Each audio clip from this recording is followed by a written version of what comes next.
السلام علیکم۔ ایمان بالآخرت سے کیا مراد ہے؟ ایمان بالآخرت سے مراد ایمان بالآخرت کے معنی ہیں آخرت پر ایمان۔ اس سے مراد ایمان رکھنا ہے کہ یہ زندگی عارضی ہے اور موت سے ختم ہو جائے گی۔ اصل زندگی آخرت کی ہے جو دائمی ہوگی۔ مرنے کے بعد دوبارہ اٹھنا ہے اور خدا کے سامنے پیش ہو کر اپنے اعمال کا حساب دینا ہے۔ جن بنیادی عقائد پر ایمان لانا ضروری ہے ان میں سے ایک عقیدہ آخرت ہے۔ قرآن مجید میں اکثر مقامات پر ایمان باللہ کے ساتھ ساتھ ایمان بالیوم الآخر کا ذکر ہوا ہے۔ مثلاً ارشاد ہوا من آمن باللہ والیوم الآخر، جو اللہ اور آخرت کے دن پر ایمان لایا۔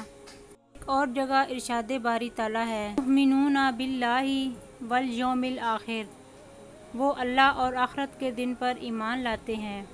قرآن مجید میں لفظ آخرت تقریباً 113 جگہوں پر آیا ہے۔